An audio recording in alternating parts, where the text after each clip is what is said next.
Hello friends, welcome back in my channel. आज हमने last video में देखा था rice breeding, how it is evaluated, why it is necessary. Okay, हमें क्यों राइस ब्रीडिंग करनी है?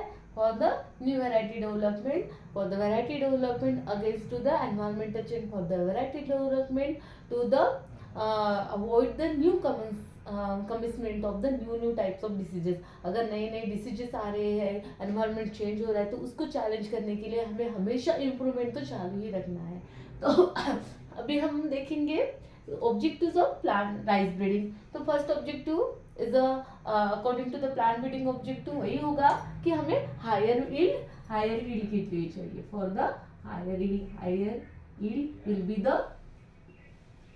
फर्स्ट ऑब्जेक्टिव, हमेशा इंपॉर्टेंट ऑब्जेक्टिव, क्योंकि due to the growth of the population continuously there is a increase in the size of population बढ़ रहा है and the resources will be the minimizing और reducing। जो भी resources है जैसे land है, water है, वो reduce होते जा रहे हैं, तो हमें continuously you should have to improve the yield of that yield variety। जो भी varieties हम develop करेंगे उसका yield improve करना, that will be the first focus towards the any type of plant breeding अगर हम कर रहे हैं तो हमारा फर्स्ट फोकस किसके ऊपर होगा? For the increase high yielding variety development of the high yielding varieties. Okay, then तो how we can develop the high yielding variety? तो firstly we should have to check the what will be the ideotype. Ideotype कौन सा होगा?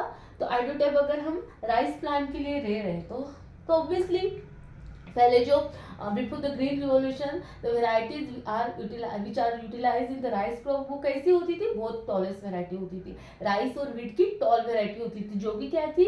Lower yielding थी। तो हमें क्या करना था? हमें यील्ड पे ज्यादा फोकस करना था। हमें तो बाकी को जैसे लीफ या फिर जो भी बायोलॉजिकल रेशियो है वो तो हमें कम से कम, यील्ड रेशियो हमेशा इकोनॉमिकल यील्ड हमें ज्यादा चाहिए था और बाकी के जो स्टेम पार्ट है, लीव्स पार्ट है, वो कम चाहिए थे। तो हम किसके ऊपर फोकस किए? To develop the dwarfing type of varieties. हमने डॉर्फ वेराइटीज बनाई है। तो कौन सा जीन यूटिलाइज किया था? DGU gene. प्लांट में हमने राइस में कौन सा जीन यूज किया था? D G gene. ओके, ये जीन यूज करके हमने we are just develop the dwarf type of rice plant. Okay, then तो अगर हम फर्स्ट अगर लेते हैं तो when what will be the ideotype in a plant. तो कैसे प्लांट चाहिए हमको? शॉर्ट स्टेटर, शॉर्ट प्लांट चाहिए, शॉर्ट स्टेचर, यानी वो जो पूरा स्ट्रक्चर कैसे चाहिए? शॉर्ट स्ट्रक्चर वाला चाहिए, डॉर्फ वाले प्लांट चाहिए हमें।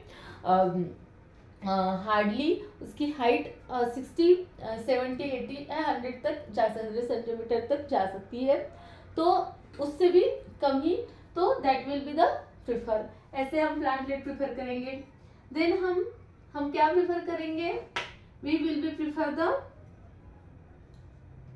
सेकंड विल बी द, अगर हम that is the stem part. अगर स्टेम पार्ट को, राइस के स्टेम पार्ट को क्या बोलते हैं? कम। ओके, तो कम कैसे चाहिए? इट शुड बी ठीक होना चाहिए। रेजिस्टेंस फॉर किस लिए? लॉजिंग के लिए, यानी जल्दी से वो क्या होना चाहिए? स्ट्रेच नहीं होना चाहिए, जल्दी से वो बेंड नहीं होना चाहिए, जल्दी से वो लॉजिंग नहीं होना चाहिए, जल्दी से गिर नहीं जाना चाहिए। वो कैसे होना चाहिए? स्ट्रांग होना चाहिए, ताकि कितना भी एयर आ जाए, कितना भी फिजिकल जैसे वाटर आ जाए, रेन आ जाए, तो it should be properly standard position, वो अच्छे से स्टैंड रहना चाहिए। तो थिक कैसे, वो कम कैसे चाहिए? हमें थिक चाहिए। जो भी हमारा स्टेम पार्ट है, नोडल एंड इंटरनोडल पार्ट है, इट शुड बी थिक। वो हमें कैसे चाहिए? जाड़ा चाहिए प्लस स्टिफ चाहिए। It should B stiff means not should be easily bend नहीं होना चाहिए उसने। देन अगर हम पेनिकल की बात करें, ओके, एक तो पूरा स्ट्रक्चर शॉर्ट होना चाहिए, ऐसे छोटा सा ऐसे होता है ना। अगर हम साइज का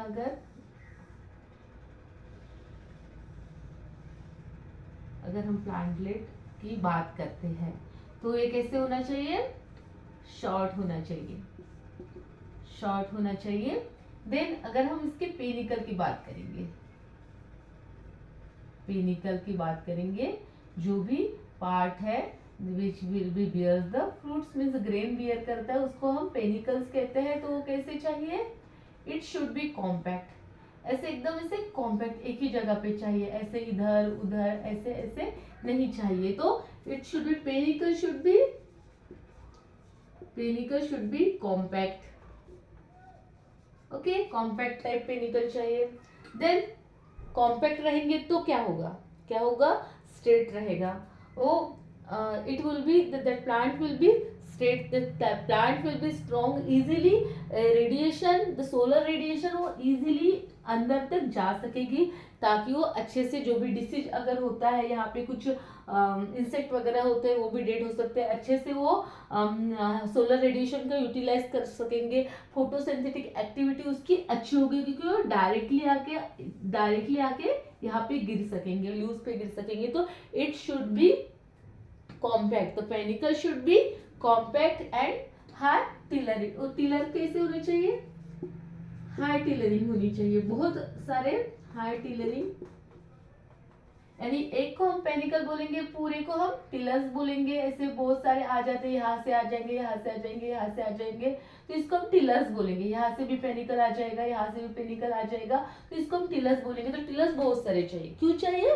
it should B give the obviously high, अगर यहाँ पे भी है, यहाँ पे भी है, यहाँ पे भी है, तो जितना ज्यादा टिलर्स उतना ज्यादा ईल्ड। देन अगर हम लीफ की बात करेंगे तो लीफ कैसे चाहिए, लीफ शुड बी नैरो, ज्यादा चौड़े नहीं चाहिए, ऐसे छोटे से चाहिए, हाँ?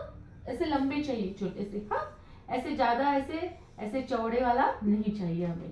तो इट शुड बी नैरो, क्योंकि ज्यादा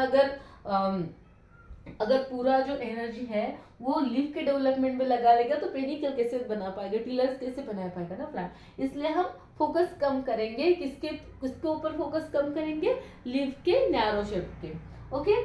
it should be narrow, then short भी चाहिए, ज्यादा लॉन्ग नहीं चाहिए। और कैसे चाहिए, इरेक्ट चाहिए, ओके। लीव्स कैसे चाहिए, लीव्स शुड बी इरेक्ट, सीधे चाहिए, ऐसे ऐसे इन्होंने सीधे सीधे सीधे ऐसे ही चाहिए, हमें ऐसे फैले हुए नहीं चाहिए। इट शुड बी नॉट ये स्प्रेडेड नहीं चाहिए, because to utilization the active radiation, solar radiation को अच्छे से यूज कर सकेंगे, solar radiation, okay. Solar radiation को अच्छे से, यानी जितना भी लीफ का पार्ट है पूरा के पूरा, it should be go for the actively photosynthesis, actively sun rays can be enter into that, because हम अभी हमारा क्या है, डॉर्फ टाइप है, प्लांट पॉपुलेशन बहुत ज्यादा होता है, तो फील्ड में अच्छे से हर एक प्लांट को सोलर एनर्जी मिलनी चाहिए, ताकि it should be go for the development of the food क्यों डेवलपमेंट, कैसे डेवलपमेंट होता है, पेनिकल कैसे डेवलप होते हैं, थ्रू द फोटोसिंथेसिस एक्टिविटी। तो फोटोसिंथेसिस क्यों होती है, जबकि sun rays is the important for the photosynthesis, sun rays आएंगे तभी तो फोटोसिंथेसिस एक्टिविटी होगी, फोटोसिंथेसिस होगा तभी तो वो ग्रेन बना पाएंगे, okay. Therefore it should B narrow, short, erect, okay, to utilization of the active solar radiation, okay. Then last हमारा क्या है, क्या बोलेंगे उसको, फ्लैग लीफ यानी जो ये पेनिकल के टिलर के पास का लीफ, ये टिलर के पास का लीफ, तो टिलर के पास के लीफ को क्या बोलते हैं, फ्लैग लीफ बोलते हैं। तो फ्लैग लीफ कैसे होना चाहिए, it should B flag leaf should be not more than 40 degree angle with stem या फिर कल्म, स्टेम के साथ उसने 40 डिग्री से ज्यादा एंगल नहीं बनाना चाहिए, एकदम चिपक के होना चाहिए, वो ऐसे पूरा ऐसे नहीं होना चाहिए। 90% हो गया अपना, इतना ही चाहिए, ओके। अगर 45 यहाँ पे है तो हमारा इतना ही चाहिए, इतना ही एंगल। अगर ये स्टेम है हमारा तो वो यहाँ तक ही वो लीफ चाहिए, यहाँ से ऐसे नीचे गिरा हुआ नहीं चाहिए। अगर ये हमारा पेनिकल है तो इतना ही फ्लैग लीफ चाहिए। It should not be more than the 40 degree angle with that panicle. Panicle tiller के साथ उसने 40 डिग्री से ज्यादा एंगल नहीं बनाना चाहिए, उस स्टेम के साथ उसने 40 डिग्री से ज्यादा एंगल नहीं बनाना चाहिए, because active utilization of the solar radiation. तो ये अपना हायर यील्ड के लिए एडोटाइप हो गया। तो ऐसा प्लांटलेट हम रिकमेंड करेंगे जो कि हमेशा हायर यील्ड प्रोड्यूस करेगा। हायर नंबर ऑफ टिलर से तो हायर यील्ड तो प्रोड्यूस करेगा ही। आगे हमारे और सेम ऑब्जेक्टिव्स हैं जो कि बाकी के अपने प्लांट ब्रीडिंग के ऑब्जेक्टिव्स रहते हैं। सेकंड ऑब्जेक्टिव हमारा कौन सा हो गया था? That is the first objective higher yield. Second objective हमारा रेजिस्टेंस। रेजिस्टेंस अगर इसमें डिसीज हम लेते हैं तो डिसीज कौन से होंगे? तो इसके बहुत इंपॉर्टेंट डिसीज है भाई, कौन सा? Blast, leaf blast, helminthos, leaf blight, helminthosporium, sporium, leaf blight. Okay, helminthosporium, leaf blight है। फिर तुंगरो वायरस डिसीज है, तुंगरो वायरस डिसीज। ओके, तो अपना हेलिमेंथोस्पोरियम लीफ ब्लाइट है, ब्लास्ट है, ब्लास्ट हो गया ना अपना, ब्लास्ट बहुत इंपॉर्टेंट डिसीज है blast. Blast, helminthosporium leaf blight and tungro virus disease, these are the most important disease in the rice and we should have to develop the resistance variety for this disease। and हमने जैसे मैंने last बताया था कि और कौन सा grass stunt disease, grass stunt disease. तो ग्रास टेंट डिसीज के लिए हमने nivara, oryza nivara, that species is utilized, wild species is utilized for the transfer of that और introgression of the grass stunt disease virus को resistance करने के लिए हमने नाइवारा के साथ क्रॉस किया था। वैसे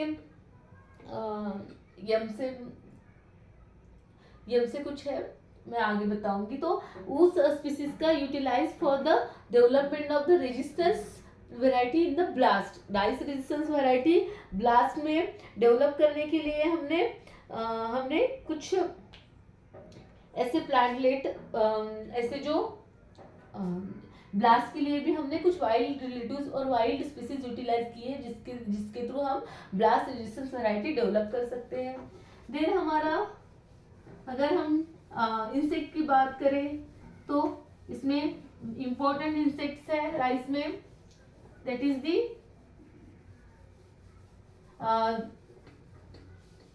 लीफ बोरर, स्टेम बोरर,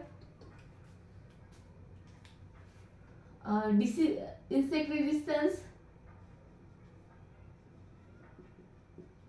तो फर्स्ट है स्टेम बोरर, के स्टेम के बीच में पाई जाती है जो कि totally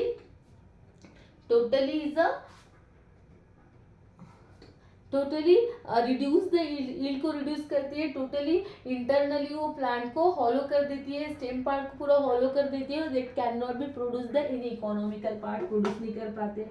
then gall midges, this is the most important insect, a pest, most important pest in the plant, in the rice plant, because अगर ये गॉलमीज का इन्फेक्शन हो गया है तो पूरे रात में वो totally all the field it could be eaten, पूरा के पूरा फील्ड वो ईट कर सकती है। Then grasshopper,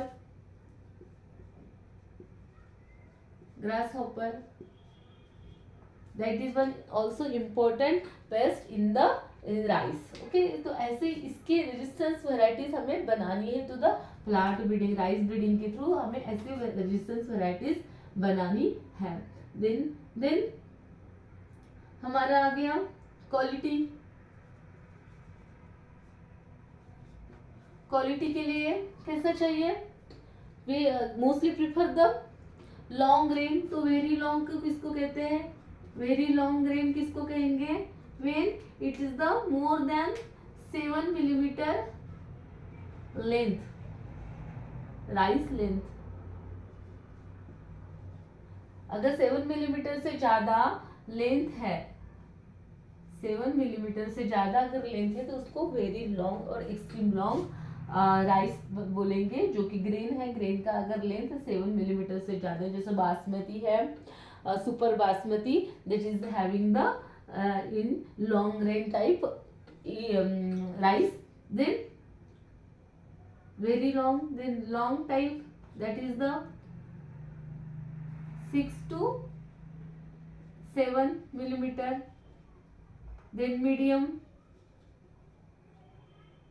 type is the 5.5 to 5.99 millimeter, ये हम 6.99 मिलीमीटर देखेंगे। ओके, देन शॉर्ट टाइप है less than 4 millimetre. Okay, 4 millimetre से अगर ज्यादा होता है, लेस देन 5 मिलीमीटर, 5 मिलीमीटर से अगर कम होता है तो उसको क्या कहेंगे, अगर उसका लेंथ, राइस का ग्रेन का लेंथ अगर 5 मिलीमीटर से कम होता है, it can be known say that rice is the short type. Okay, तो ये क्वालिटी हो गई। आगे इसमें आती है कुकिंग क्वालिटी। तो इसमें प्रोटीन 8% तक प्रोटीन पाया जाता है। अगर लाइसिन ज्यादा हो तो प्रोटीन कम होगा, प्रोटीन ज्यादा है तो लाइसिन कम होगा। लाइक दिस, अगर हम पॉलिश की बात करते हैं, polish rice, then it about approximate, that is the approximately 7% protein is observed in that polished type of rice। polished अगर राइस है तो उसमें 70% प्रोटीन हमें ओनली पाया जाएगा। ओके, देन हम ये तो कुकिंग क्वालिटी हो गई। देन हम नेक्स्ट ऑब्जेक्टिव बात करेंगे अर्ली मैच्योरिटी। अर्ली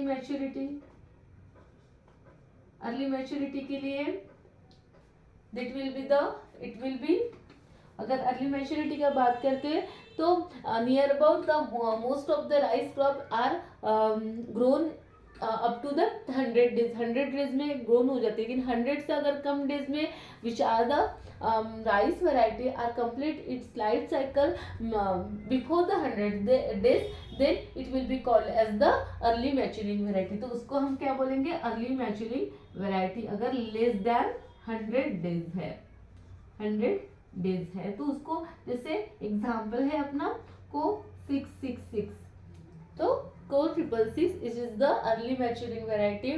अगर अर्ली मैच्योरिंग वेराइटी है, देन अर्ली मैच्योरिटी किस लिए चाहिए, to avoid the terminal drought को अवॉइड करने के लिए it is the most important. Then we can improve the cropping हम क्रॉपिंग पैटर्न या फिर जो भी मल्टीपल क्रॉपिंग हम ज़्यादा से ज़्यादा ले सकते हैं। फिर that crop is the early maturity, then we increase the cropping, multiple cropping. और मल्टीपल क्रॉपिंग हम ले सकते हैं, एक ईयर में हम तीन क्रॉप ले सकते हैं अगर जल्दी मैच्योर होने वाला है तो। ओके, देन अगर अर्ली मैच्योरिटी है तो हम जो द डिसीज और insect are attack in the late drought condition और the late environmental condition, it can also be avoided. अगर वो जो एंड में जो भी डिसीज और पेस्ट अटैक होते हैं उनको हम अवॉइड कर सकते हैं, we can avoid due to the early maturity. Therefore this is the most important objective. Early maturity is the most important objective. ये बहुत इंपॉर्टेंट वैसे तो है कि अर्ली मैच्योरिटी, जितना अर्ली मैच्योर आप वैरायटी बनाओगे, it will be the low life cycle is directly proportional with the yield. Yield से डायरेक्टली प्रोपोर्शनल होगा। जितना कम साइज समय लेगा उतना यील्ड भी थोड़ा कम ही होगा। लेकिन हमें अगर ड्रॉट कंडीशन के लिए वैरायटी बनानी है, अगर जहाँ पे वाटर अवेलेबिलिटी बहुत कम है, then we go for such objective. तो अर्ली मैच्योरिटी के ऑब्जेक्टिव के लिए हम जा सकते हैं। ओके, देन और हमारे बहुत सारे हैं, lodging resistance, salinity resistance, cold resistance, then डॉट रेजिस्टेंस, ऐसे बहुत सारे ऑब्जेक्टिव्स हैं। देन हम सैलिनिटी रेजिस्टेंस, तो जो तमिलनाडु है वहाँ पे हम सैलिनिटी रेजिस्टेंस बनाते हैं वेराइटीज बना सकते हैं। जैसे SR210, these are the salinity resistance variety. Okay, salinity resistance, then cold resistance, then अपना आ गया था लॉजिंग रेजिस्टेंस। ओके, और ऐसे बहुत सारे अपने ऑब्जेक्टिव्स है जिससे कि हम क्या कर सकते हैं, this can be it may be the objective for development of the plant variety. तो ऐसे बहुत सारे इसके ऑब्जेक्टिव्स हैं जिसके लिए हम वैरायटी बना सकते। ओके, देन अभी इसके ब्रीडिंग मेथड्स, तो कौन सी ब्रीडिंग मेथड हमने यूटिलाइज करके प्लांट ब्रीडिंग बनाई है। तो अभी तो नए plant breeding rice varieties, improved rice varieties बनाई है। तो अभी तो जो भी रिसेंट ट्रेंड में चल रही है, that is the hybridization technique, the most popular technique in the rice. And उसमें भी अभी तो जेनेटिक और मार्कर सिलेक्शन चल रहा है, स्पीड ब्रीडिंग चल रही है। हमने जो भी मार्कर का यूटिलाइजेशन करके हमने कुछ वैरायटीज बनाई है। जैसे हम उसको स्पीड ब्रीडिंग के थ्रू ही बोलते हैं, एक्सेलरेटेड ब्रीडिंग हम यूज कर रहे हैं, जो कि जितना टाइम लगता है जो प्योर हाइब्रिड बनाने के लिए, जो इनब्रिड पेरेंट्स बनाने होते हैं उसको मिनिमाइज करने के लिए जो टाइम लगता है उसको अवॉइड करते हैं जो एक्सेलरेटेड ब्रीडिंग के थ्रू। तो अभी एडवांस टेक्नोलॉजीज है जो कि यूटिलाइज हम राइस में कर रहे हैं। लेकिन हम अभी तक यूटिलाइज किए हुए सभी टेक्निक्स देखेंगे तो पहला तो है introduction. First one is the introduction के थ्रू हमने नई प्लांट वेराइटीज यूटिलाइज की है। इंट्रोडक्शन, तो पहले तो हमने जब स्टार्ट किया था variety development, in the recent era we are develop the new variety or improve the variety started from the introduction। हमने क्या किया था, हाँ भाई आपकी जगह पे है तो हमें हमारे जगह पे लाना है। आपकी जगह बहुत अच्छा राइस है भाई, हमारे इधर तो इतना यील्ड नहीं देता है, क्या हम आपकी वैरायटी को हम थोड़ा लेके जा सकते हैं हमारे इंडिया में लगाने के लिए। तो इस तरीके से हमने क्या किया था, इंट्रोडक्शन किया था। तो जो भी सीरीजेस है, कहाँ से, IR8 से लेके टू द IR72 तक, इस सभी के सभी किससे आई हुई है, through the introduction we just develop the such number of varieties. हमने इतनी सारी नंबर ऑफ वैरायटीज बनाई है। ओके, देन हमारा सेकंड हो गया प्योर लाइन सिलेक्शन। सेकंड कौन सा है, pure line selection. Pure line selection यानी सिलेक्शन की मेथड है। प्योर लाइन सिलेक्शन यानी हम क्या करते हैं, जो भी rice is the self fertilize crop, तो सेल्फ फर्टिलाइज क्रॉप में हम इजीली प्योर लाइन सिलेक्शन के थ्रू वैरायटी बना सकते हैं। हमने सिलेक्शन किया, हमने यहाँ पे इंट्रोड्यूस लाया हुआ मटेरियल था उसमें से सिलेक्ट किया और उसको ही हम self fertilize year after year selection और सेल्फ फर्टिलाइजेशन सिलेक्शन और सेल्फ फर्टिलाइजेशन सिलेक्शन और सेल्फ फर्टिलाइजेशन, जो भी सिलेक्ट किए उनमें सेल्फ फर्टिलाइजेशन करते गए और हमने वैरायटी बनाई है। तो जो भी हमारा कौन सा था, Co9, Co32, Co19, these are the varieties are released to the pure line selection in the rice plant में pure line selection के थ्रू हमने ये वैरायटी बनाई थी। हमारा थर्ड वाला है अभी हम आगे भी सिलेक्शन खत्म हो गया, हमारा इंट्रोडक्शन भी खत्म हो गया। अभी बचा क्या है, सिलेक्शन, यानी जितना भी वेरिएबिलिटी था उसको हमने यूटिलाइज किया कर लिया है, नेचुरल वेरिएबिलिटी। अब हम आ गए हैं म्यूटेशन पे। अभी हमें वेरिएबिलिटी मिल नहीं रही है, वेरिएबिलिटी नहीं मिल रही है तो हम म्यूटेशन पे आ गए। म्यूटेशन ब्रीडिंग, म्यूटेशन ब्रीडिंग तो इसमें एक दो प्रकार की होती है। कौन सी है, स्पॉन्टेनियस, स्पॉन्टेनियस यानी नेचुरल म्यूटेशन, और सेकंड है इंड्यूस म्यूटेशन। तो नेचुरल म्यूटेशन के थ्रू हमने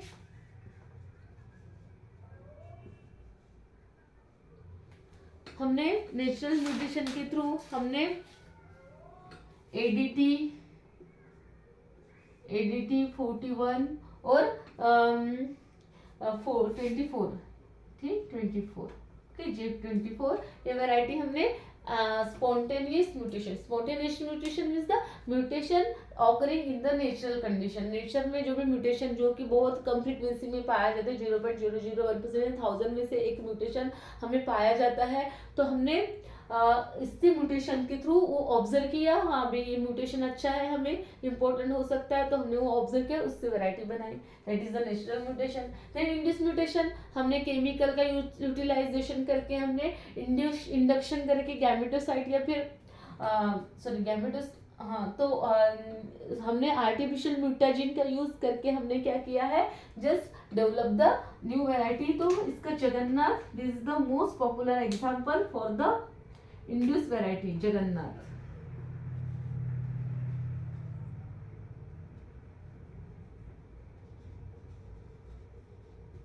Jagannath is the most important variety, most popular variety. Then Parbhani,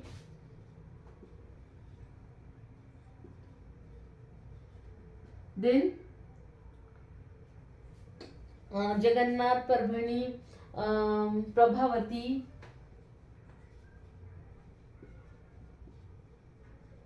these are the most important varieties which are developed through the induced mutation. induced mutation के through हमने ये resistance variety है तो ये हमने develop की है। अभी हमने वेरिएशन भी डेवलप कर लिया। अब हमें क्या चाहिए, दोनों वैरायटीज का दो अलग अलग पेरेंट्स में, दो अलग वैरायटीज में कुछ में अच्छे, एक ए वाला अच्छा कैरेक्टर, कुछ में ए वाला अच्छा कैरेक्टर है, तो हमें दोनों को मिला के ये दोनों भी एक ही वैरायटी में हमें चाहिए, तो हम किसके थ्रू जाएंगे, हाइब्रिडाइजेशन। हमारा fourth one is the hybridization. Hybridization के थ्रू जाएंगे, तो हमें हाइब्रिडाइजेशन के लिए हम एक तो इंटरवेराइटल हाइब्रिडाइजेशन कर सकते हैं, दूसरा है हम इंटररेसियल। इंटररेसेस कौन सी थी, इंडिका, जावानिका, जापोनिका, तो हम इनमें भी क्रॉस करके हम वैरायटीज बना सकते हैं, तो इसको हम बोलेंगे इंटररेसियल। ये रेसेस है वो indica, javanica and japonica, these are the races of oryza sativa Asian rice के, ये क्या है, रेसेस है। तो उस रेसेस में भी हम क्रॉस करके वैरायटीज बना सकते हैं, हाइब्रिडाइजेशन करके वैरायटीज बना सकते हैं। Hybridization means crossing between the two dissimilar parent, तो दो अलग अलग डिसिमिलर पेरेंट्स में हम क्रॉस कर सकते थे। इंटर वेराइटी यानी cross between the two different variety, interracial cross between the two different races, means like a variety में हम बस एक, जैसे ये एक वैरायटी और एक वैरायटी, दो वैरायटी में हमने क्रॉस कर लिया, जिसको क्या बोलेंगे, इंटर वेराइटल और इंटर स्पेसियल, इंटरस्पेसिफिक। इंटरस्पेसिफिक यानी दो डिफरेंट स्पीसीज के बीच में, दो डिफरेंट स्पीसीज के, जैसे ओराइजा सटाइवा और ओराइजा ग्लैब्रिमा है, तो उनमें भी ओराइजा नाइवेरा है, ओराइजा सटाइवा है, उनमें भी हम क्रॉस करके नया वैरायटी डेवलप कर सकते हैं, तो उनको क्या बोलेंगे, इंटरस्पेसिफिक। तो इंटरस्पेसीज क्या बोलेंगे हमें,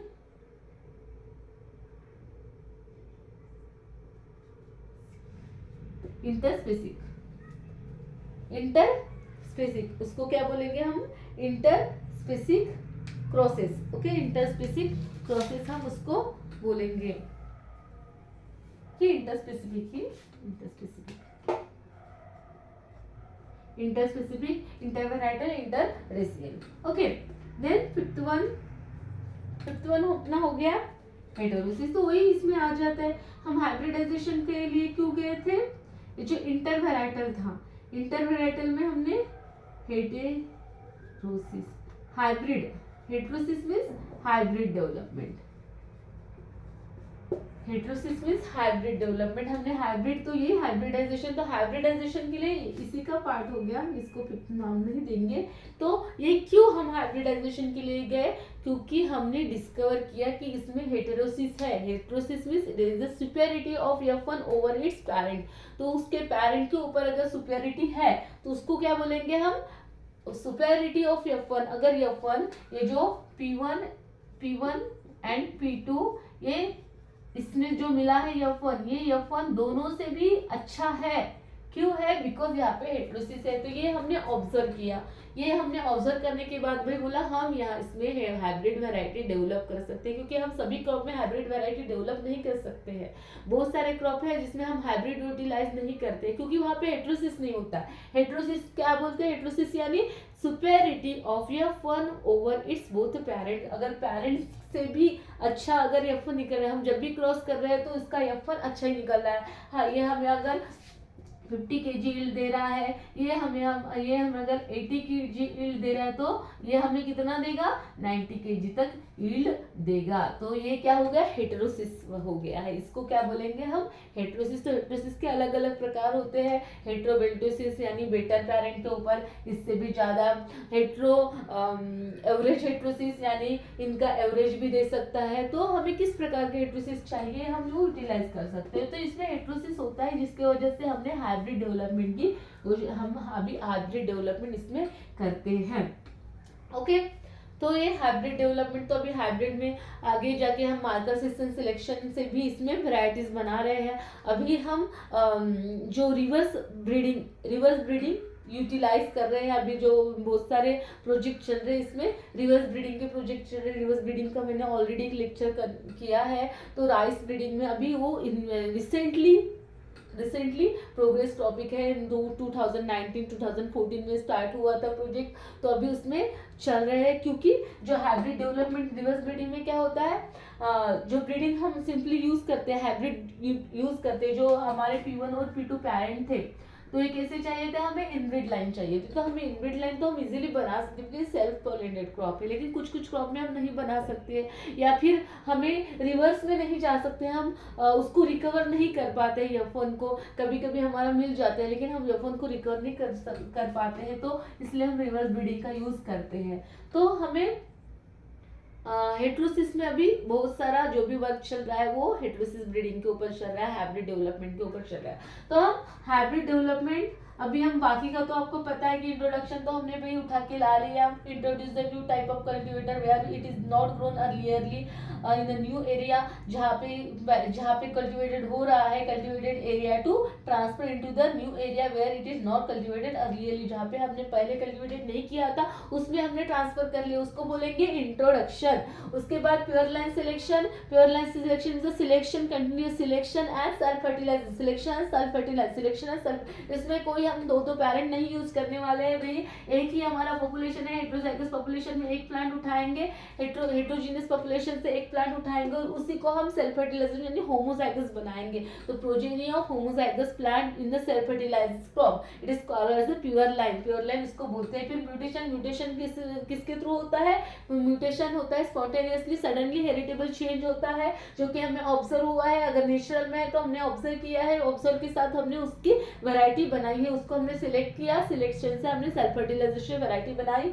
फिर हम इंड्यूस भाई हमें जो वेरिएशन चाहिए था हम नहीं मिला है, हमने म्यूटाजिन का यूज करके हमने केमिकल म्यूटाजिन यूज किया, इथाइल मीथेन सल्फोनेट EMS जिसको बोलेंगे, या फिर एक्स रे है, गामा रेज है, बीटा रेज है, वो फिजिकल म्यूटाजिन्स है. उसकी ट्रीटमेंट देंगे हम सीड को ट्रीटमेंट देने के बाद हम एनालिसिस करेंगे कि हमें चाहिए था वो कौन सा वाला वेरिएशन इसमें आया है. अगर आया है तो हम इससे वेराइटीज बनाएंगे, that is the induce mutation.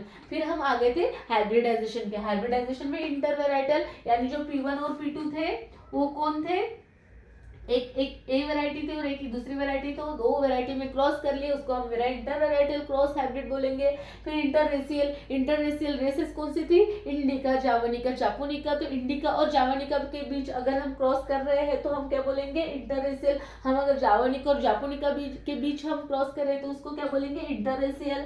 Then अगर हम इंटर स्पेसिफिक, हाँ अगर हम ओराइजा सटाइवा एंड ओराइजा नाइवेरा के बीच में क्रॉस कर रहे हैं, अगर हम ओराइजा सटाइवा और ओराइजा ग्लैबिरा में के बीच में क्रॉस करें तो हम क्या बोलेंगे, इसको इंटर स्पेसिफिक हाइब्रिडाइजेशन और इंटर स्पेसिफिक हाइब्रिड बोलेंगे। ओके।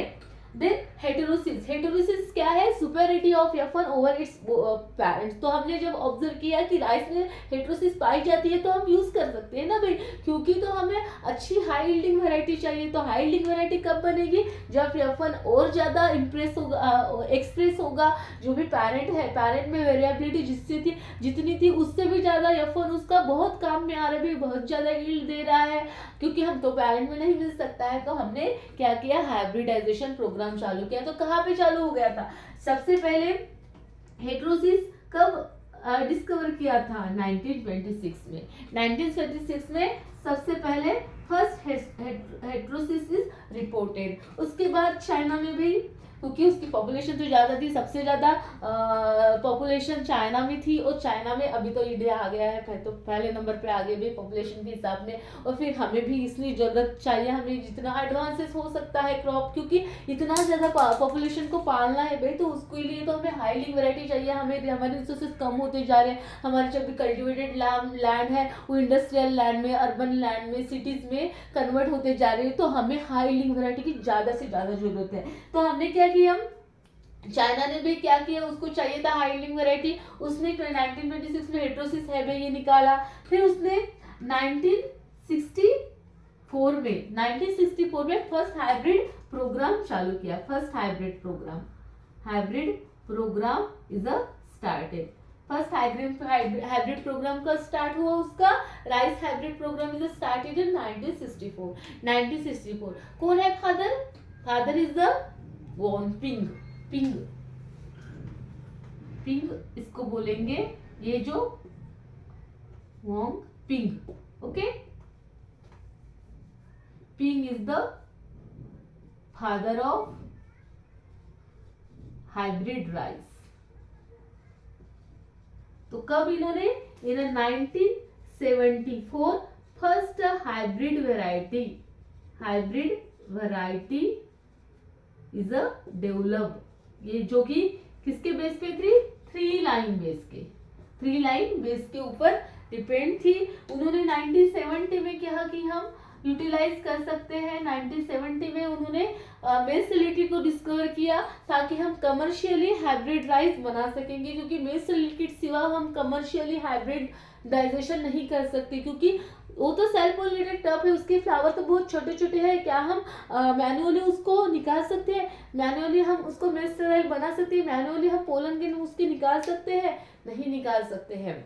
तो हमने क्या किया, वी यूटिलाइज द मेसलिटी का यूटिलाइजेशन किया। वाइल्ड जो भी वाइल्ड स्पीसीज थी उसमें ऑब्जर्व किया कि हाँ भाई यहाँ पे मेसलिटी दिख रही है, इसका जो मेल पेरेंट है वो क्या हो रहा है, स्टराइल है, तो चलो भाई इसको यूज कर लेते हैं। वो जो मेल स्टराइल वाला जीन था वो हमने कल्टिवेटेड स्पीसीज में ट्रांसफर कर लिया, और फिर हमने मेल स्टराइल लाइन बना ली। और मेल स्टराइल लाइन का यूज करके मेल स्टराइल लाइन को हम क्या बोलेंगे, ए लाइन बोलेंगे। उसको किसके साथ क्रॉस किया, हाइब्रिड बनाने के लिए आर लाइन के साथ क्रॉस किया। आर लाइन यानी रिस्टोरर लाइन, जिसके पास फर्टाइल जीन होता है, और फर्टाइल उसके साथ वो क्रॉसिंग करके हम हाइब्रिड बनाते हैं। आगे हम देखेंगे वो कैसे चलता है। और फिर उसके बाद हमने क्या किया, हाइब्रिड वैरायटी बनाई। और उसके बाद हमने मेंटेनर लाइन बी लाइन का यूज किया, जो कि हम क्योंकि ये तो सीएमएस लाइन है, जो भी मेस्टराइल लाइन हो सीएमएस यानी साइटोप्लाज्म मेस्टलिटी की वजह से मेस्टराइल बना है, साइटोप्लाज्म की वजह से। तो हमने मेंटेनर लाइन का यूज किया, जो कि फर्टाइल होती है, वो ओनली एक जीन के लिए ओनली फर्टाइल होती है वो लाइन, और बाकी सब सेम होता है। तो हम उसके साथ क्रॉस करके हम ए लाइन को मेंटेन करते थे, तो इसके लिए हम मेंटेनर लाइन बोलेंगे।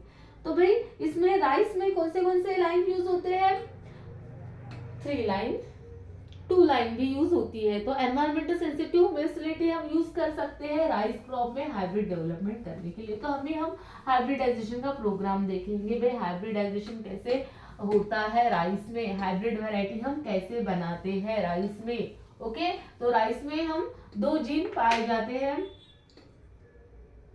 विच विल बी दी ओके।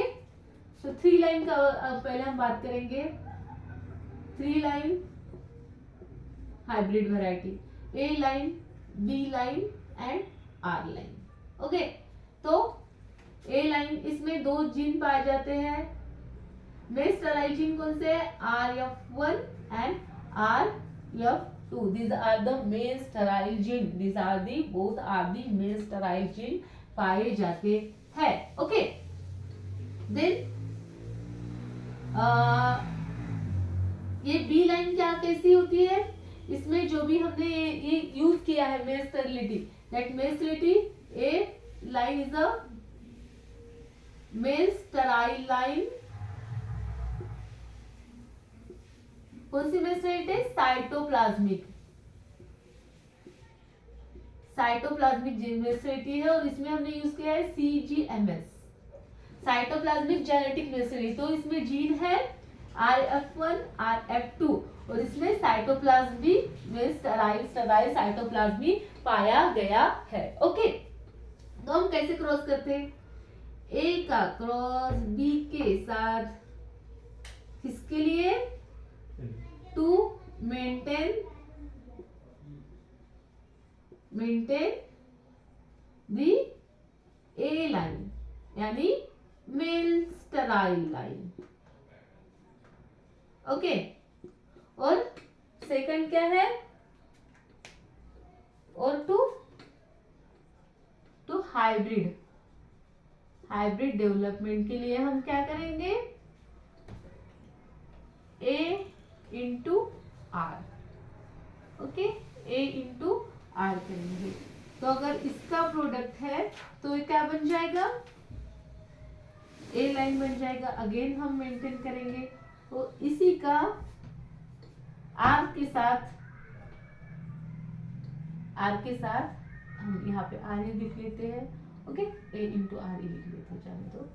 तो ये क्या बन जाएगा, हाइब्रिड बन जाएगा। ओके, F1 बन जाएगा। ओके, F1 बन जाएगा। तो यही लाइन, क्योंकि हमें यहाँ से फिर क्या मिल जाता है, ए लाइन मिल जाती है, ए का क्रॉस करते हैं हम आर के साथ, और फिर ए का क्रॉस करते हैं हम आर के साथ, एंड हमें F1 मिल जाता है। ओके, अगर हम इसका जीनोटाइप के बेस पे देखें, जीन और साइटोप्लाज्म के बेस पे अगर देखते हैं हम, तो कैसे होता है, जीन और साइटोप्लाज्म के बेस पे अगर देखते हैं तो RF1 RF2 and that will be the A line अगर बोलते हैं तो it will be the sterile, it is crossed with the RF1 RF2 and it will be the, अगर ये B लाइन है तो ये कैसे होगा, fertile,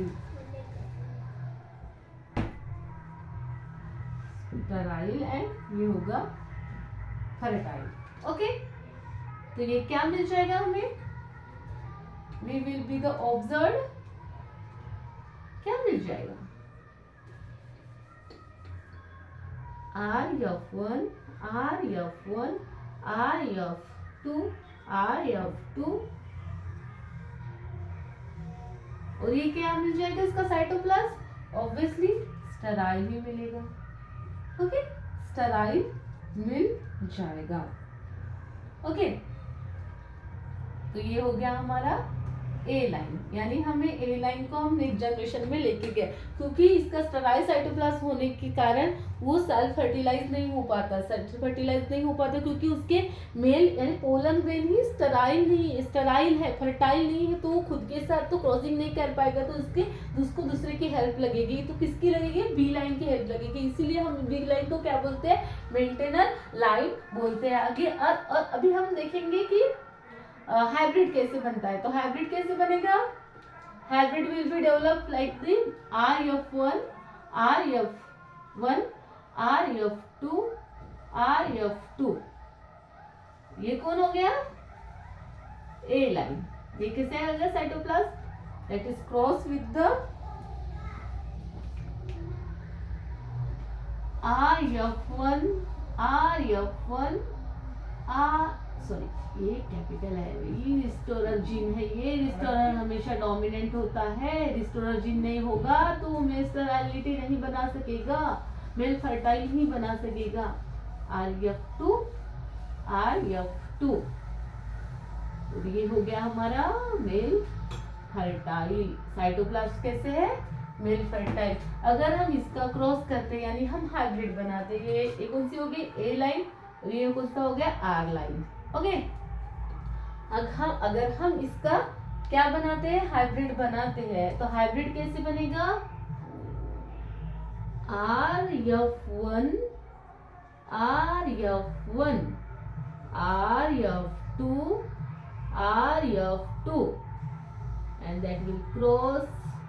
Then cytoplasm is the yes, but ये R जीन है जो S साइटोप्लाज्म पे डोमिनेंट है। वो S साइटोप्लाज्म को एक्सप्रेस नहीं होने देता है, वो खुद को एक्सप्रेस करता है, जिसके वजह से वो जो सीड है वो कैसे होते हैं? फर्टाइल बन जाते हैं। तो ऐसे ये क्या हो गया अपना? That will be the hybrid. ये क्या हो गया? हाइब्रिड। ये हो गया हमारा हाइब्रिड। तो इस तरीके से हम ना हमारा हाइब्रिडाइजेशन प्रोग्राम 3 लाइन से, और जो भी कमर्शियली हम हाइब्रिड यूटिलाइज करें, कमर्शियल हाइब्रिड बनाया जा रहा है तो 3 लाइन में से ही बनाया जाता है, 2 लाइन में से भी बनाया जाता है, लेकिन वो मोस्टली चाइना में यूज़ करते हैं। अभी जब इंडिया में या फिर जहाँ पर भी जो हाइब्रिडाइजेशन प्रोग्राम चल रहा है मोस्टली 3 लाइन सिस्टम का ही यूज़ करते हैं। ओके, समझ में आ गए 2 लाइन सिस्टम और अभी 3 लाइन सिस्टम। और 2 लाइन सिस्टम में हम क्या करेंगे? एनवायरमेंटल सेंसिटिविटी को यूज करेंगे। एनवायरमेंटल सेंसिटिविटी को यूज करेंगे 2 लाइन सिस्टम के लिए। हम क्या करेंगे? 2 लाइन सिस्टम जिसमें कि क्या होगा? ए लाइन को maintainer line means maintainer line not needed. Maintainer line का नीड नहीं होगा। क्यों? क्योंकि A line is the can maintain itself, can maintain itself maintain हो सकती है। इटसेल्फ मेंटेन कैसे हो गए? क्योंकि इसके एनवायरमेंट के बेस पे होता है कि ये फर्टाइल होंगे या स्टेराइल होंगे। जैसे environmental sensitivity, you use the environmental sensitivity, environmental sensitive male sterility. Okay, तो इसमें एक है photo sensitive male sterility and thermo sensitive. ये तो वैसे 12 आवर्स से ज्यादा अगर है तो तो फ्लावर को कैसे बना देते हैं? स्टेराइल बना देते हैं। और अगर टेम्परेचर 28 से ज़्यादा है तो फिर वो कैसे बना देते हैं? Male fertile. तो depend on the species, particular नहीं है अबाउट। तो क्या होता है? एक पर्टिकुलर टेम्परेचर है, उसी टेम्परेचर पे वो जो पोलन ग्रेन होंगे मेल स्टेराइल होंगे। अगर वो टेम्परेचर उससे ज़्यादा या उससे कम हो गया तो पोलन ग्रेन कैसे हो जाएंगे? मेल फर्टाइल हो जाएंगे। तो हम क्या करते हैं भाई? हमें जब भी मेंटेन करना हो, ए लाइन को हमें मेंटेन करना हो, तो हम उस टेम्परेचर पे जहाँ पे वो मेल फर्टाइल बन जाते हैं, या फिर ऐसी फोटोसेंसिटिविटी पीरियड में जहाँ पे वो में जो पोलन ग्रेन है वो मेल फर्टाइल बन जाते हैं, उसी एनवायरनमेंट में हम ग्रो करेंगे जब भी मेंटेन करना हो। और जब भी हमें हाइब्रिड बनाना हो तो हम क्या करेंगे, जिसमें वो जो पोलन ग्रेन जिस फोटोसेंसिटिविटी के रेंज में वो पोलन ग्रेन कैसे रहेंगे, फर्टाइल रहेंगे, उसी स्टराइल रहेंगे, उसी इसमें हम क्या करेंगे, हाइब्रिड बनाएंगे, उसी एक कंडीशन में हम हाइब्रिड बनाएंगे। यानी अगर हम फॉर एग्जांपल लेते हैं 12 आवर के अबो में ये मेल स्टेरिलिटी शो करता है, ओके। अगर जहाँ पे फोटो सेंसिटिव पीरियड ये 12 आवर से ज्यादा है, तो फॉर एग्जांपल ले रहे हैं, तो 12 आवर से ज्यादा है तो उसमें ये क्या करेगा, फोटो मेल स्टेराइल रहेगा। तो हम क्या करेंगे, अगर हाइब्रिड बनाना है तो क्या करेंगे, जहाँ पे भी 12 घंटे से ज्यादा का दिन है वहीं पे जाके हम हाइब्रिड बनाएंगे, ओके। जहाँ पे भी 12 घंटे से ज्यादा का दिन है, 12 आवर से ज्यादा का दिन है, वहां पे जाके हम हाइब्रिड बनाएंगे, ओके। और जब भी हमें मेंटेन करना होगा, हाइब्रिड कहाँ बनाएंगे, ऐसी कंडीशन में हम हाइब्रिड बनाएंगे। और अगर लोअर कंडीशन में 12 आवर से लोअर में के लिए हम मेंटेन में जाएंगे, क्योंकि ये क्या शो करता है, मेल फर्टिलिटी शो करता है। तो हमें मेंटेन करने के लिए जाएंगे, किसको, ए लाइन को मेंटेन करना, यानी वो खुद के खुद सेल्फ फर्टिलाइज हो जाएगा, सेल्फ पॉलिनेशन हो जाएगा खुद के, उसको हमें बी लाइन की लगाने की जरूरत नहीं होगी, ओके। हाइब्रिड यानी ए इंटू आर, ओके। आर इनके पास क्या होता है, रिस्टोरर जीन होता है, जो मेल स्टेराइल का होता है उसका रिस्टोरर जीन होता है, जो कि मेल फर्टाइल बना देता है, ओके। तो ये हो गया हमारा 2 लाइन सिस्टम, ओके। देन हमें अगर कमर्शियल हाइब्रिड सीड प्रोडक्शन करना है, हाइब्रिड सीड प्रोडक्शन करना है, कमर्शियल हाइब्रिड सीड प्रोडक्शन, तो हम क्या करेंगे, पहला हमें क्या करना है, select the parent, selection of parent, parent should be inbreed line, inbreed line. अभी हमें सेकंड है आइसोलेशन, तो आइसोलेशन हमें कितने टाइप के होते हैं, पहला तो है स्पेस आइसोलेशन, सेकंड है टाइम आइसोलेशन, और थर्ड है हमारा barrier isolation, barrier, use of the isolation barrier. Isolation barrier को हम क्या करेंगे, यूज करेंगे। तो हम आइसोलेशन बैरियर को क्या करेंगे, यूज करेंगे। तो स्पेस आइसोलेशन में हमें when we go for the hybrid seed production commercially, then the surrounding 100-meter area there will be the not should be grow the same male parent, same male parent 100 centimetre के वो 100 centimetre 100 metre के दूरी में हमें दूसरी size की variety नहीं होनी चाहिए। उसी जो मेल पेरेंट यूज कर रहे हैं वही अगर है तो ठीक है, चल जाएगा। रिस्टोरर लाइन जिसे हम यूज करेंगे, रिस्टोरर लाइन को हम क्या यूज करते हैं, मेल पेरेंट यूज करते हैं। अगर रिस्टोरर लाइन का ही अगर सीड लगाया है तो चल जाएगा, लेकिन रिस्टोरर के अलावा कौन सी भी राइस की वैरायटी 100 मीटर के दायरे में लगाई गई है तो that it's the hybrid seed can be contaminated हो सकता है। तो सपोज हमारा ये जो फील्ड है, हम फील्ड नीचे निकालेंगे, ओके। ये जो फील्ड है हाइब्रिड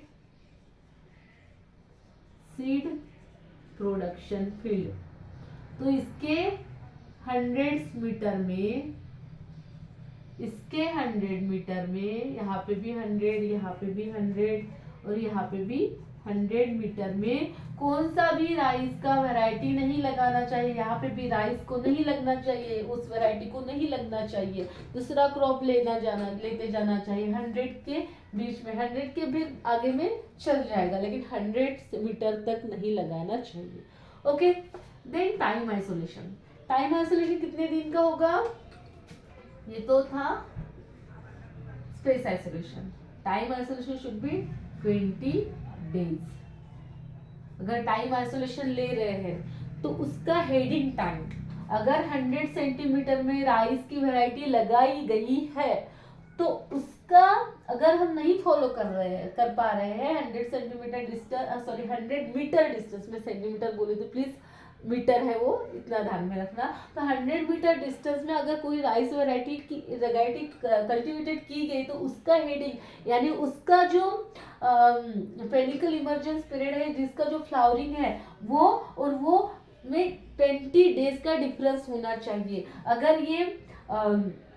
अगर ये फ्लावरिंग, अगर यहाँ पे कुछ सपोज एक वैरायटी लगाई गई है, इस 100 मीटर में एक वैरायटी लगाई गई, तो इसका अगर 60 डेज में फ्लावरिंग आने वाला है तो हमारा या तो 40 डेज में आना चाहिए या फिर हमारा 80 डेज में आना चाहिए, यानी 20 डेज का डिफरेंस होना ही चाहिए। 20 डेज से कम डिफरेंस अगर होता है तो हमें एडजस्ट करना होगा, हमें देखना होगा भाई हाँ इसका वैरायटी इन्होंने लगा ली है क्या, हाँ भाई लगा ली है तो हम आपके 20 दिन बाद हम हमारी सोइंग करेंगे, मेल पेरेंट की सोइंग हम अपने 20 दिन बाद करेंगे। ओके, तो ये हम ध्यान में रखना है। जो भी हम ऐसे मेल लाइन लगाएंगे, हम क्या कैसे करते हैं, मेल लाइन। ओके,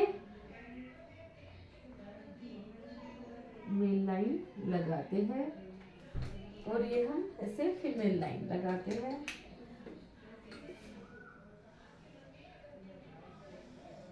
तो ये रेशो कितना होता है 2:8 का, 3 4 5 6 7 8। ओके, अगेन हम क्या लगाएंगे,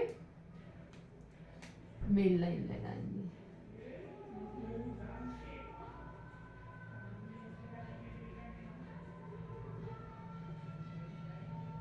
ओके, अगेन हम ऐसे 8 लाइन लगाएंगे भाई, 8 लाइन ऐसे। यहाँ पे भी हम आजू बाजू में भी पूरा मेल पेरेंट को ही ऐसे, पूरा जो बॉर्डर रो भी है वो भी मेल पेरेंट की ही होगी। ओके, जितना कम आइसोलेशन डिस्टेंस हम मेंटेन कर पा रहे हैं उतना हमें बॉर्डर रो क्या करनी है, इंक्रीज करनी है, ताकि उधर के पोलन ग्रेन लेने के बजाय वो अपने ही पोलन ग्रेन ले पाए। ओके, तो पहले ये देख लेते हैं isolation, use of the isolation barrier. तो हम आइसोलेशन बैरियर में हाइटेड वाले क्रॉप ले सकते हैं ताकि अच्छे से धीरे पोलन ग्रेन वो इजीली ना आ पाए, बाजू के फील्ड के पोलन ग्रेन अपने फील्ड में ना आ पाए। फिर हम अगर नहीं हो पाए तो हम आर्टिफिशियल बैरियर भी यूज करते हैं, यानी हम प्लास्टिक शीट भी यूज कर सकते हैं। Plastic sheet we can be use for the barrier, artificial barrier and the environmental barrier, और फिर natural barrier means the we can be use the crops, heighted crops, top crops हम use कर सकते हैं। Okay, then ratio, planting ratio. Planting ratio कितना हो गया 2:8, हम मोस्टली 2:8 का रेशो यूज करते हैं, यानी हम 2 लाइन किसके लगाएंगे, मेल पेरेंट की। ये जो ये है वो कौन सी है, आर लाइन। ओके, और ये जो है वो कौन सी है, A line. A line means the female line, A into R, A into R. A line कैसी है, फीमेल लाइन, और आर लाइन कैसी है, मेल लाइन है। ओके, तो हम मेल लाइन के कम रोज लगाएंगे क्योंकि हमें यील्ड किससे चाहिए भाई, इससे चाहिए। ये हमें बस पोलन प्रोवाइड करेगा। ये हमें जब हार्वेस्ट करेंगे जो हाइब्रिड मिलेगा, हाइब्रिड किसका होगा, हाइब्रिड इसका होगा, क्योंकि हाइब्रिड जो मिलेगा हमें, हाइब्रिड इसका होगा। ए लाइन से जब भी हम सीड हार्वेस्ट करेंगे उसको हम हाइब्रिड बोलेंगे, इसका सीड हार्वेस्ट करेंगे इसको हाइब्रिड ही बोलेंगे। इसका सीड तो हमें बस मेंटेन करने के लिए ही यूज होगा आर लाइन को, बाकी इसका कुछ यूज नहीं होने वाला है। हाइब्रिड हमें इसका प्रोडक्ट मिलने वाला है, इसका जो सीड हमें हार्वेस्ट करेंगे उसको हम हाइब्रिड बोलेंगे। ओके, तो हमें ज्यादा हाइब्रिड चाहिए, ज्यादा, क्योंकि इसका तो बस पोलन ग्रेन प्रोवाइड कर लिया, बस हो गया काम। तो हमें जो सिंक्रोनाइजेशन, द फ्लावरिंग सिंक्रोनाइजेशन यानी कभी कभी क्या हो जाता है, इसका टाइम पीरियड ज़्यादा हो जाते हैं, क्योंकि सपोज जो स्टिग्मा है और रिसेप्टिविटी ज़्यादा टाइम चलती है, और पोलन ग्रेन जो होता है, एक बार पोलन ग्रेन प्रोवाइड हो गया तो उतना वो टाइम पीरियड होता है, सपोज 10 डेज में ही पूरा पोलन ग्रेन निकल जाएगा एक क्रॉप का, तो ऐसे होता है। तो हम क्या करेंगे भाई, 3 बार ट्वाइस और थ्राइस हम इसको सोइंग करेंगे, जो फॉर सिंक्रोनाइजेशन,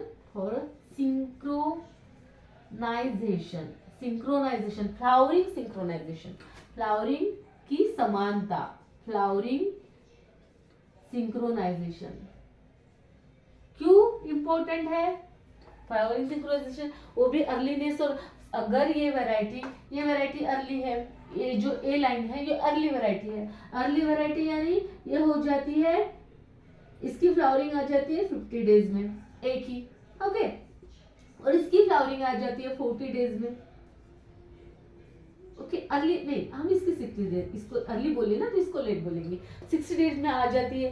पर इसने तो पोलन ग्रेन तो प्रोवाइड करना है ना इसको, तो इसकी फ्लावरिंग स्टार्ट हो गई, इसको पोलन ग्रेन ही नहीं मिल रहा है, अरे पोलन ग्रेन ही नहीं, मेरे पास तो पोलन ग्रेन नहीं है, क्यों नहीं है, क्योंकि ये तो मेल स्टेराइल है, मेल स्टेराइल है यानी मेल डेड है, पोलन ग्रेन डेड है, मेरे को पोलन ग्रेन चाहिए हो तो सीड सेट नहीं कर पाएंगे, तो हम क्या करेंगे, इसको क्या करेंगे, लेट है ना ये 10 दिन बाद आने वाली है, तो हम इससे भी 10 दिन अर्ली इसको सो करेंगे, यानी हम अगर इसको हम सपोज हमने कब सो के, हमने इसको सो के 20 जून को, किसको, ए लाइन को, तो हमें आर लाइन कब सो करनी है, आर लाइन हमें सो करनी है 10 जून को, ओके, क्योंकि ये तो इसको कितने दिन लगने वाले हैं, 60 डेज लगने वाले, इसको 50 डेज ही लगने वाले हैं, यानी दोनों की फ्लावरिंग एट ए टाइम आ जाएगी, यानी